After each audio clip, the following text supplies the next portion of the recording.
Good Friday evening to you. Hope your weekend is off to a great start. Thanks for joining More Sports and Les Levine, the Weekend Winners Edition. I'm Dave Bacon. The Browns are assembled in Berea, getting ready for training camp for what promises to be an interesting 2020 NFL season. Browns have some challenges to overcome. Not only do they have an entire new staff with a first-year head coach in Kevin Stefanski, the fact that there's no preseason games means that all of their rookies' first NFL snap will be in the regular season opener against the Baltimore Ravens.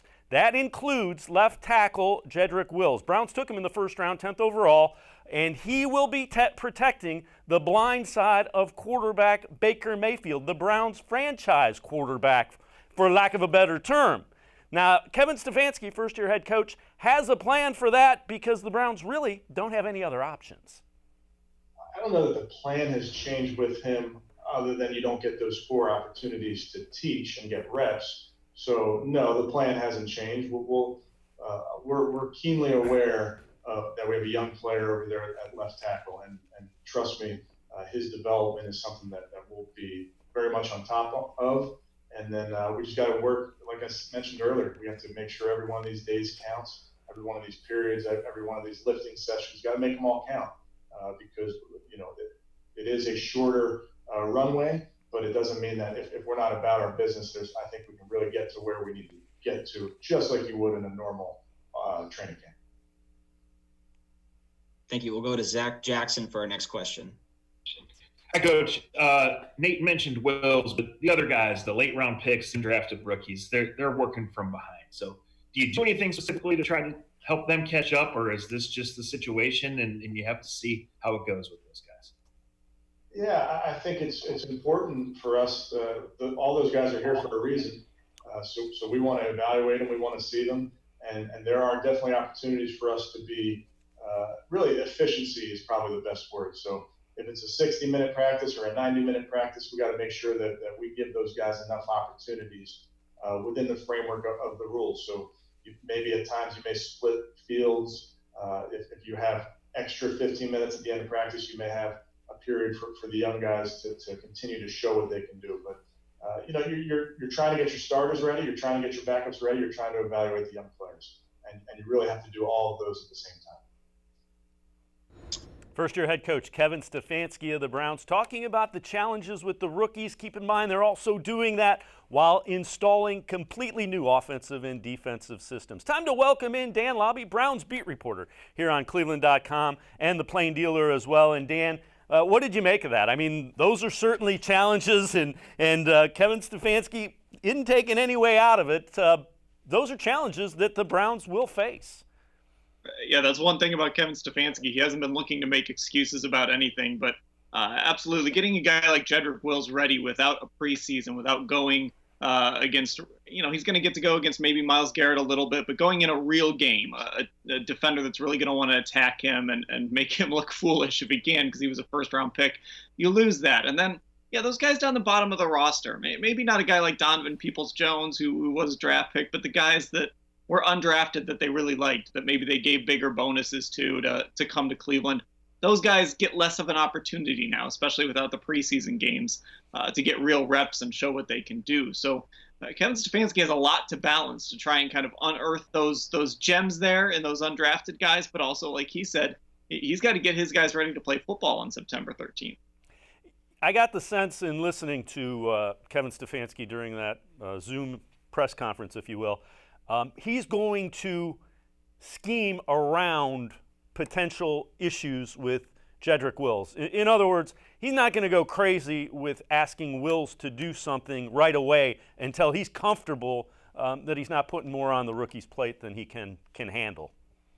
Right, and that's the approach you have to take. You have to make sure that he has help. You're not going to just say, all right, week 1, we're putting you on an island against a pass rusher like they used to do with Joe Thomas. We're going to let Joe Bitonio help you out a little bit because you have one of the best left guards in football right next to you. And we're going to maybe do some things to make sure you have help, whether it's a tight end or a running back or someone like that. We're going to make sure that you have help so that it's not just, hey, welcome to the NFL. You're on an island over here. Make sure Baker Mayfield doesn't get hit. The other thing that was striking in listening to Kevin Stefanski talk is the Browns have expanded their locker room. So the locker room has half the players in it. They've taken the weight room and turned it into a locker room. They've taken the weight room and moved it into the practice facility. They're trying to keep everybody safe, but it's kind of eating into the real estate where they used to practice. It is, and if they ever have to go indoors, they've got a weight room in there now, so they're going to have to work around that. The good news is, the Browns have very rarely moved indoors. Whenever they've rarely had a head coach that's been like, we're just going to do everything indoors. So Kevin Stefanski said, hey, we're an outdoor football team. We're going to practice outside every opportunity we can get. He was addressing us from what used to be a quarterback meeting room. They converted that to like a media room where they can hold press conferences and things like that. So the facility looks very different, and they have plexiglass between all the lockers now in the locker room, and dividing everybody up. And I think that presents a challenge too, because I do think having guys together in the locker room, building that team a little bit, kind of building that bond with guys, I think you lose a little bit of that because you have the team divided. You got plexiglass between everybody. It's going to be harder to get everybody together and kind of getting to know each other and building that team. The other thing that was asked of Kevin Stefanski is if he has decided who's going to call plays, which without a preseason, you don't have the 4 rehearsals to see if it's going to be Alex Van Pelt, if it's going to be Kevin Stefanski. I know you don't know the answer to this. What is your gut feeling as far as who calls the plays between Alex Van Pelt and Kevin Stefanski? At this point, it almost seems to make sense to just have Stefanski do it, at least to start. He knows the offense better than anybody. He's a guy that knows how he wants it to run. It just seems like it would make sense to have him do it right away. I mean, I think Kevin Stefanski genuinely doesn't care necessarily if he calls plays. He's not one of these coaches who's so tied up in play calling that it's his identity and it's what he has to do. I think in some ways he was almost looking for a way to let Alex Van Pelt end up being the play caller so that he could sort of just be the head coach and that CEO type head coach. But because you're not going to have the preseason, because you're not going to have a chance to see how Alex Van Pelt will call your offense, I think at least to start things off, it's got to be Stefanski doing it. When you look at what you expect to see in this training camp, it's got to be very different just by the very nature of what's going on in the world around us. What are some things you expect to see and some takeaways from what you heard with Kevin Stefanski's initial addressing of folks with veterans coming in and everybody getting ready in Berea? I thought it was interesting. He said they're not going to huddle until they really get onto the field for real practices. That's, I believe, August 12th or August 14th will be their first real practice. So during walkthroughs and things like that, they're not going to get in the huddle. So that's certainly going to look different. I don't know if we'll actually see that or not. Maybe the Browns will be a no-huddle team this year. Maybe that'll sort of push them towards picking up the pace a little bit. But I do think we're going to see a lot more. I don't know how much 11 on 11 we're actually going to see. You need to have that. You need to have that, especially when you can put pads on and hit. You need to see a lot of 11 on 11. But I think they're going to want to separate things a lot. I think they're going to want to keep groups smaller. So, maybe we'll see the first team working on one field in 11 on 11 and the second team working on another field almost simultaneously in 11 on 11. Usually it's been you take your turns taking reps, but maybe they divide the team up a little more. The other thing about that huddle issue is, remember, this is a new offense, new verbiage, new guys. I mean, if it was the same offense that you'd been in for 2 or 3 years, that's very different than installing a new offense with basically a new language in it. Yeah, Baker Mayfield's got to get used to going into the huddle and knowing what to say, and guys need to hear what he's saying and process that into what they need to do. And you're right, it's learning a different language. This is a completely different looking offense. It's a completely different style of offense than they ran before. Football ultimately is football, but it's just everybody kind of uses different terminology, and coaches use different terminology, and that's going to be an issue I think this team has to address. Is Baker Mayfield's got to relearn a little bit how to get that play call in his ear and then go to the huddle and translate it for the players in the huddle and then get up to the line. And they are going to lose that early on.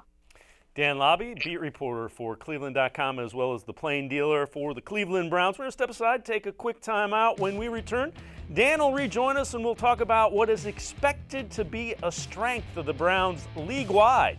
More sports and Les Levine, the Weekend Winners Edition. We'll be back. We're talking Browns. Stay with us.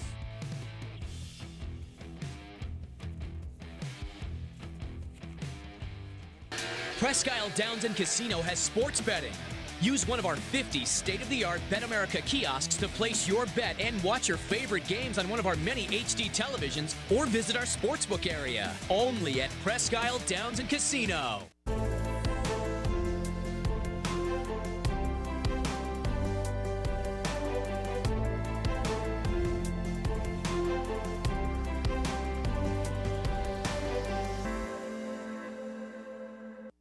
Do you like Ohio State football? Would you like to get information from me, Doug Lesmerises, about Ohio State football without having to look at my face? We have got the plan for you.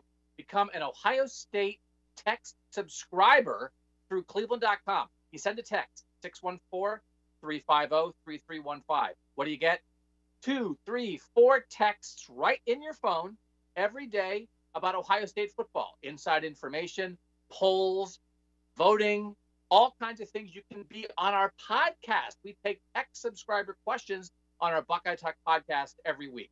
If you really want to be involved with Ohio State football, in season or out of season, become an Ohio State text subscriber from cleveland.com. Send a text to 614-350-3315. 14-day free trial. What do you have to lose? $3.99 a month after that.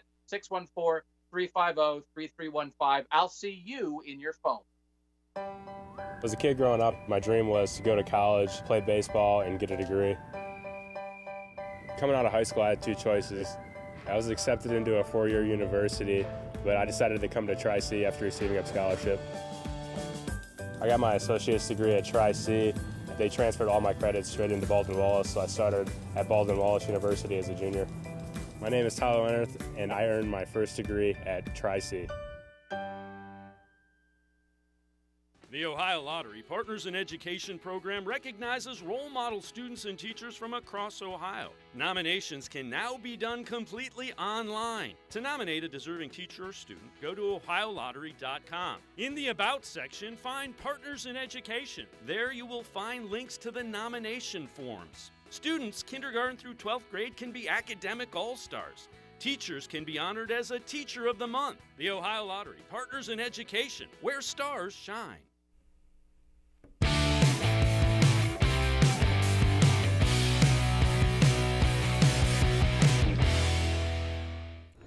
Welcome back to More Sports and Les Levine, the Weekend Winners Edition. I'm Dave Bacon. We're going to continue talking Browns as they are in training camp, getting ready for things out in Berea. An expected strength of the Browns is their backfield. Pro Football Focus, who the analytics guys love, ranked the top backfields for 2020 in the NFL. Browns are number 1. Panthers with McCaffrey 2, Cowboys with Ezekiel Elliott 3, and Saints with Kamara 5th. Now, Nick Chubb had the highest overall grade and the highest rush grade among backs over the past 2 years, and he's been excellent at both maximizing run blocking and creating big plays. Chubb ranked 47th with just 1.04 yards before contact. That tells you his line wasn't great, but he's second in yards after contact, 4.04, and that is outstanding.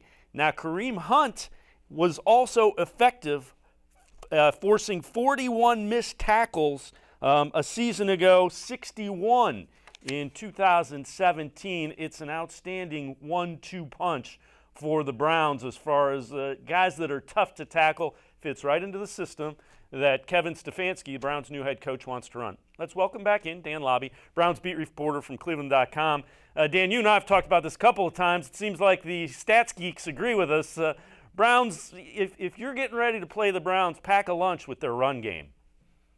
Yeah, I mean, Nick Chubb, what more can you say about him? He's one of the best backs in football, and this scheme, I think we've talked about this before, the scheme is so perfect for him. That one cut and run, a decisive runner, and if he's not getting hit in the backfield and having to make plays on his own like he was last year, he's on pace for a huge year. But I think it's just sort of a reminder of how good Kareem Hunt really is, too. I think maybe people forgot a little bit, and we saw glimpses of it last year of how dangerous he is and how good he is when the football's in his hands. But, this is a guy that won a rushing title his rookie season, was really good in his second season before Kansas City cut him.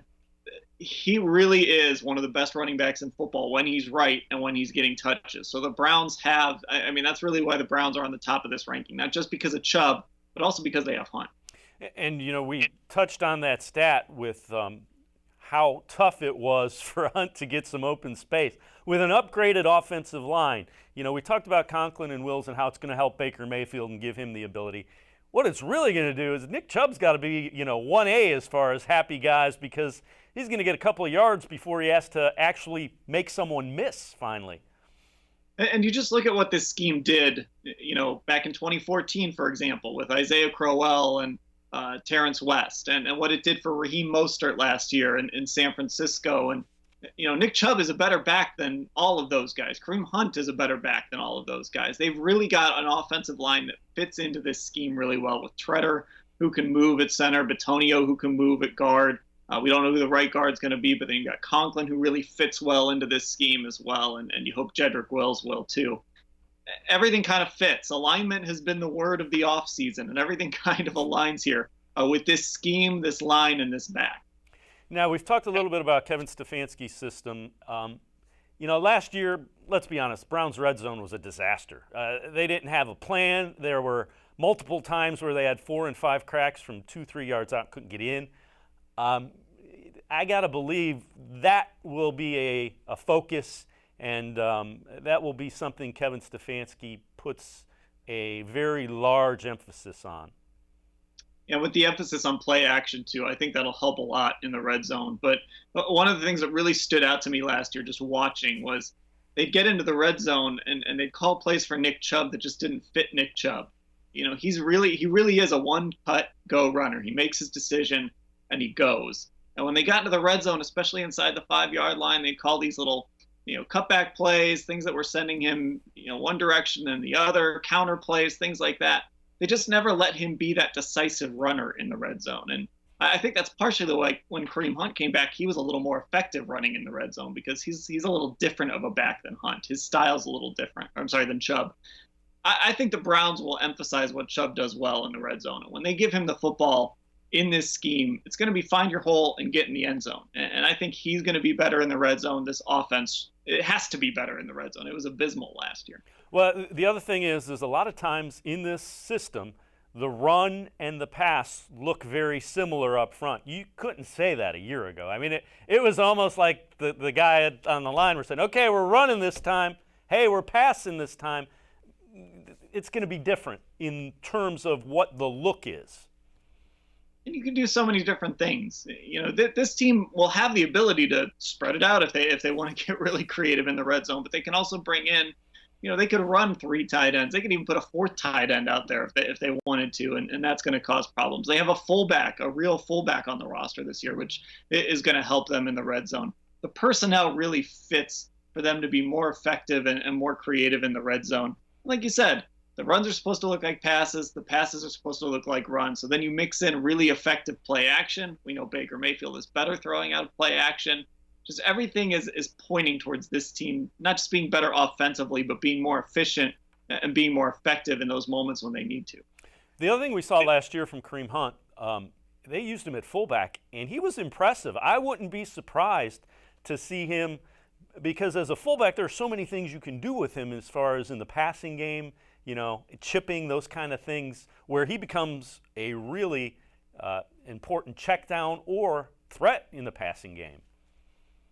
I think Kareem Hunt is one of the keys to this offense because he's kind of a really expensive toy. I've called him sort of an overqualified Duke Johnson, right? We never really knew how Duke Johnson should fit in this offense. Well, Kareem Hunt can do all the things Duke Johnson did and better, and he can even do more.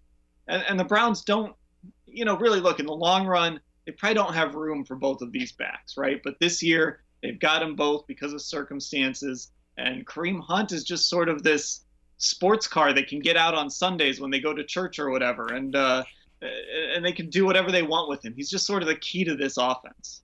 You mentioned that there's a similar situation at wide receiver where you've got 2 guys that are really talented in Landry and Beckham, and you probably can't afford both of them for the entire length of their contracts.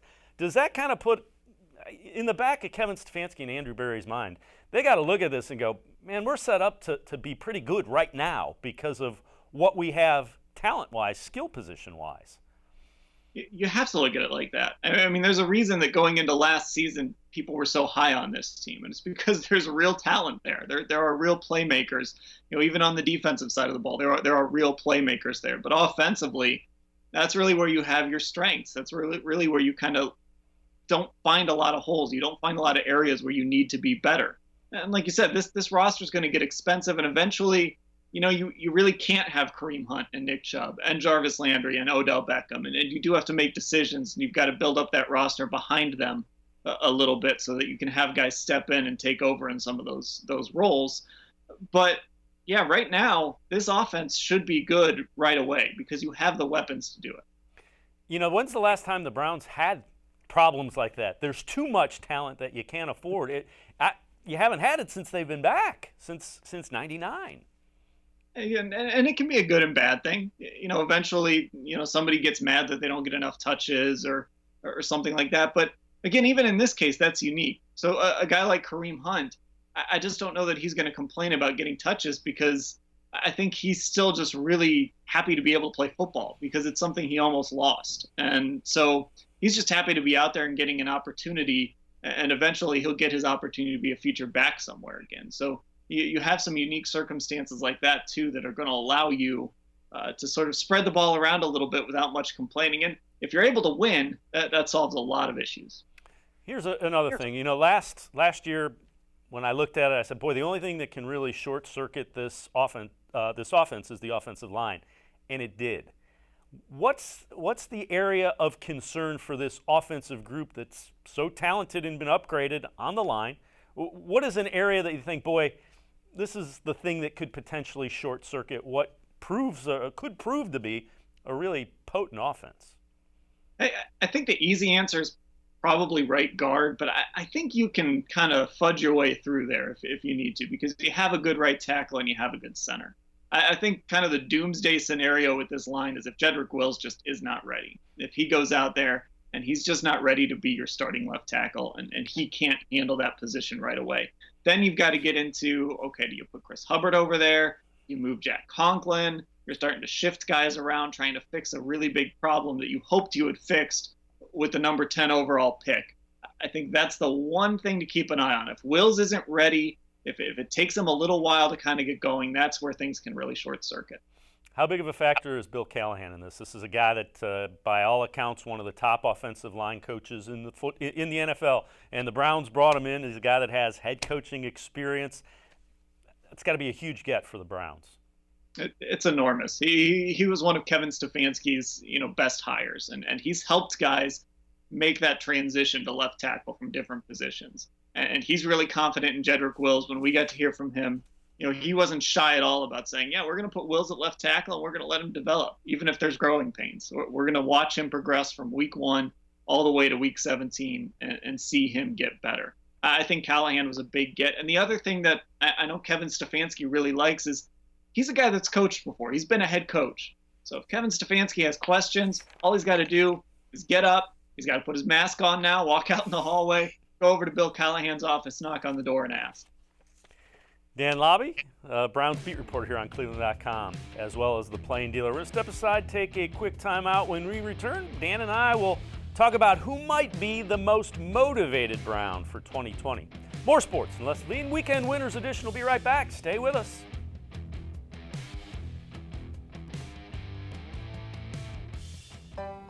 As a kid growing up, my dream was to go to college, play baseball, and get a degree. Coming out of high school, I had 2 choices.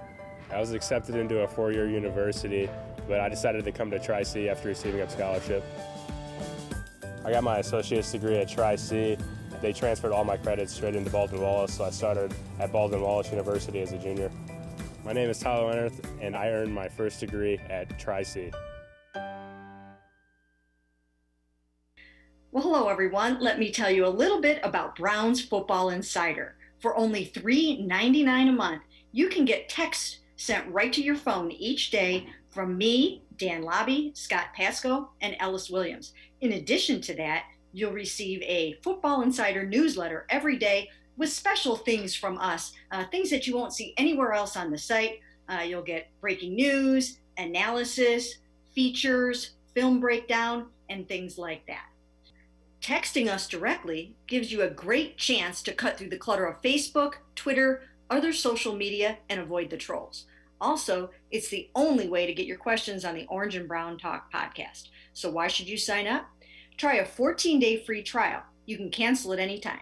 All it takes is one text, but you won't want to cancel. We have hundreds of subscribers join us over the last year. They love it and have stayed with us. We're seeing the Football Insider community grow every week, and it's only $3.99 a month, which is less than 14 cents a day. What I like most about Football Insider is the opportunity to connect with you one-on-one and really communicate with you. So how can you become a Football Insider? You can click on cleveland.com/Browns, the blue banner at the top of the page. Or easier yet, text me at 216-208-3965. Again, that's 216-208-3965. It takes attention to detail. With your local Bryant dealer, you're getting more than just a technician. You're getting someone who pays attention to your needs and the little things that make a big difference. It takes a dealer you can rely on. And to keep your family warm this winter, here, let me show you how this works. It takes Bryant. Bryant, whatever it takes. And to keep your family comfortable, it takes Smiley One Heating and Cooling. Find them at smiley1.com.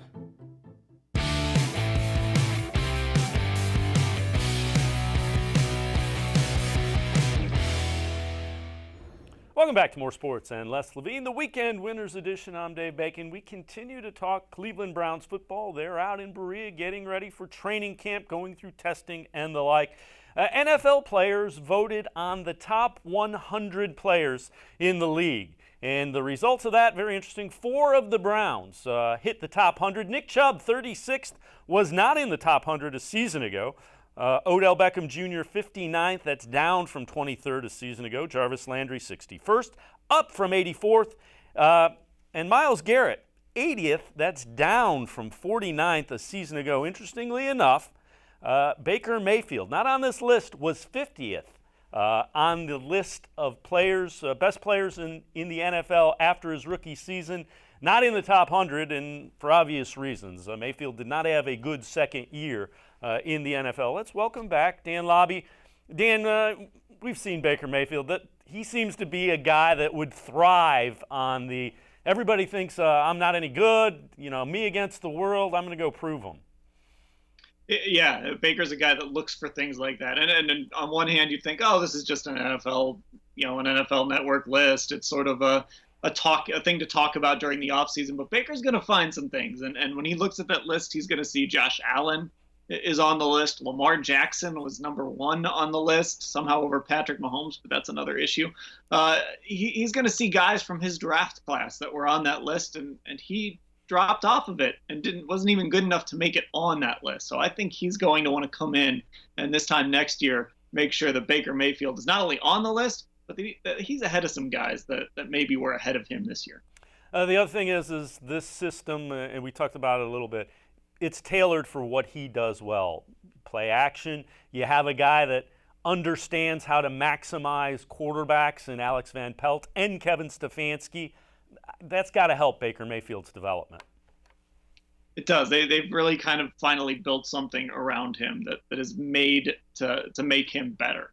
And look, if Baker's not on this list next year, then we probably have an issue. Then something went wrong, and the Browns have to really take a hard evaluation at that quarterback position, because everything is pointing towards Baker Mayfield being better. They've built this thing around him. They're giving him an opportunity to play to all of his strengths and really taking some pressure off of him, because they will be a run-heavy offense. So it's not going to be all about what number 6 can do. He just kind of needs to steer the ship. And that, again, I don't think he has an issue with that. He has said, in the past, my job is to get the ball in the hands of the playmakers. He didn't do that last year, and I think part of it was there just wasn't an offensive philosophy. I still can't tell you, and I've thought about it, I still can't tell you what the Browns' offensive identity was a season ago. I don't think anybody can. It's impossible to figure out, whether it was Freddie Kitchens or it was, trying to mold what Freddie wanted to do with Todd Monken. There was just never any sort of idea of what this team wanted to do. And we would see we'd see some things that maybe they did in 2018, and then we'd see some air raid concepts, but there was never any consistency with what they wanted to do. There were games where they wouldn't even hand the ball to Nick Chubb for a lot of the first half. We all remember that Cincinnati game where he got 3 carries in the first half. That last Cincinnati game where he should have won the rushing title, and they just didn't give him the ball enough. It was so hard to figure out what exactly they were trying to do on offense. It seems like their offense knows what it wants to do this year. Before they even hit the field, it seems like we have a pretty good idea of what we're going to see because it's based on a history. There was no history with what they had last year. Yeah, we always talk about identity. And the weird thing is, we don't know what last year's identity was, and we actually sat there and watched it for 16 games. We haven't seen this football team on the field in Kevin Stefanski's offense, but you can sit back and see how every piece fits. The only piece you can't see is Kareem Hunt, and that's what makes him fun. But, you can see how the tight ends fit. You can see how Nick Chubb's going to look in the offense. You can see sort of what Baker Mayfield is going to be asked to do in the offense. You just close your eyes and you can see it without actually having seen it for real yet. Now, if Baker Mayfield is the most motivated guy, 1A is probably, the guy behind me, Myles Garrett. Didn't finish the year active because of the one incident with the helmet and Mason Rudolph and all that stuff. But the Browns extend him, make him, for a couple of weeks, the highest paid defensive player until the next big contract came. But I got to believe he's motivated to get on the field and prove exactly how good he can be as well. I know Myles Garrett obviously missed those last 6 games, but I was shocked to see that he was at number 80 on that list. And I don't usually really get too worked up about the NFL 100 list, but to see him at 80, I just thought, are there really 79 guys in football who are better than Myles Garrett? And if you were starting a team today, are there 79 guys that you would take ahead of Myles Garrett? There's things that we need to see from Myles Garrett that we haven't seen yet. That play-to-play, game-to-game, game-changing type of thing. Sort of like what we saw from Nick Bosa in that Monday Night Football game and what we've seen in flashes from Joey Bosa when he's been healthy. I think Myles just signed that big extension. I think he's got to be looking at last year as a lost opportunity to maybe be in the running for Defensive Player of the Year. You've got that big breakout year headline behind you, and I really think Myles Garrett is poised to have a huge sort of, I don't know if I'd call it a revenge tour. I don't know if he's a revenge tour type of guy, but I think he's poised to really make that leap this year and have a huge year. Who do you think are some of the keys on the defensive side of the ball for the Browns to do what they want to do? Because they didn't go out and sign the big names. They made some, I think they made some really interesting and calculated signings. Carl Joseph kind of comes to mind. Claiborne up front comes to mind. Kind of prove-it deals where, these were highly thought of guys. If you have the type of year we think you're going to, you may be in line to get paid. I think that was part of what they were thinking, especially with a guy like Joseph, who you mentioned. I think Olivier Vernon is really important to this team. They reworked his contract, and he's got to stay healthy and stay on the field. Even though his numbers weren't great last year, I thought he was effective. I thought he did some things on that other side of the line for Myles Garrett. He's got to stay on the field. They signed Adrian Claiborne, but I don't think you want him to be your every down guy on that end or get stuck in that position. And Greedy Williams, we've got to see him take a step. We know what Denzel Ward is when he's healthy. He's a really good man corner. He can shut people down. Greedy Williams has to be better this year. He has to establish himself as that number 2 corner. Do you see the Browns going out and signing anybody? Everson Griffin's still out there. That's a guy Kevin Stefanski knows. I know with the amount of money they've kind of put into both Vernon and Myles Garrett, could you see them doing something with a 1-year deal with him, or do you think they're pretty much done with free agents? I would be open to it, to a guy like Griffin. I just think when you look at sort of what they did with Vernon, reworking that contract, that was pretty much an endorsement and making sure that thing was guaranteed before it was originally supposed to be guaranteed. I think that was an endorsement of keeping him over there. And then Adrian Claiborne, they gave a 2-year deal to. So I think he's a guy, obviously, that they really like because they didn't give a lot of multi-year deals out. So that 2-year deal was sort of a long one for the defenders they were signing. I don't know if, look, I think if Everson Griffin had an interest in coming here, I feel like maybe it would have happened by now, and it just hasn't. So, I wouldn't be opposed to it. I wouldn't mind them taking a look at Yannick Ngakoue in Jacksonville if they could pull off a trade for him. I think adding more talent is always a good thing. But I also think as they're kind of turning their focus towards the regular season and getting ready in training camp, the roster kind of is what it is right now. Linebacker, young. They're young, inexperienced guys that really haven't done it at the NFL level.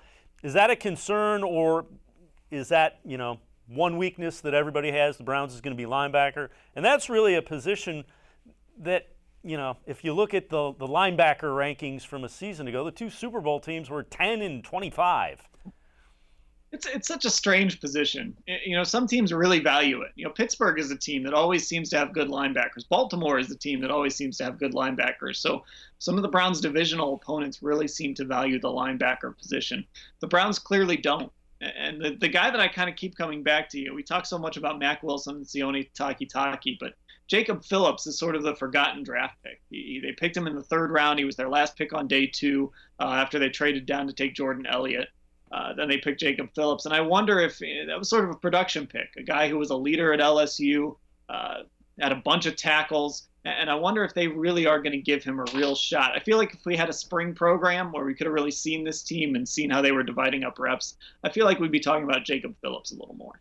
Yeah, the interesting thing, the knock on you, if you will, is it's a system that you get a lot of tackles at that. If you get a lot of tackles and you're making the tackles, the Browns defense will take you. I mean, that's what this defense has lacked.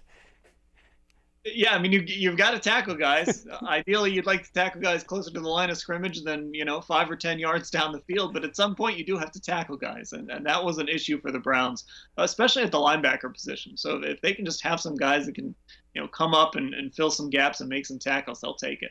Last thing I'll ask you before I let you go. As you look at this defense, what do you think the key is? Is there a key guy, a key area? Let's go guy. Is there a key guy that if he plays well, the Browns defense will be okay and this team will do the things we think it can? I think either of the safeties, but if we really want to be specific, I'll go with Carl Joseph because let's just assume that Grant Delpit is able to come in and play well, and we obviously haven't seen him do that. But if Carl Joseph is kind of that find at safety, it was sort of a pseudo trade with the Raiders. The Raiders signed Demarius Randall, the Browns signed Carl Joseph. If Carl Joseph can kind of live up to being that 1st-round pick and show that, hey, Oakland, you shouldn't have gotten rid of me. You should have picked up my option. You should have kept me. I think that really helps this defense, and there's sort of a trickle down there. Now there's a little less pressure on Delpit, a little less pressure on those corners. I think Joseph might be one of the big keys to this defense.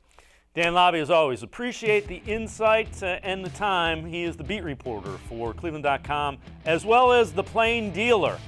That'll do it for this edition of More Sports and Les Levine, the Weekend Winners Edition. We'll see you again back here next Friday. Remember, Les Levine back in the chair from 6 to 7 on Monday. Have a great weekend, everybody, and stay safe.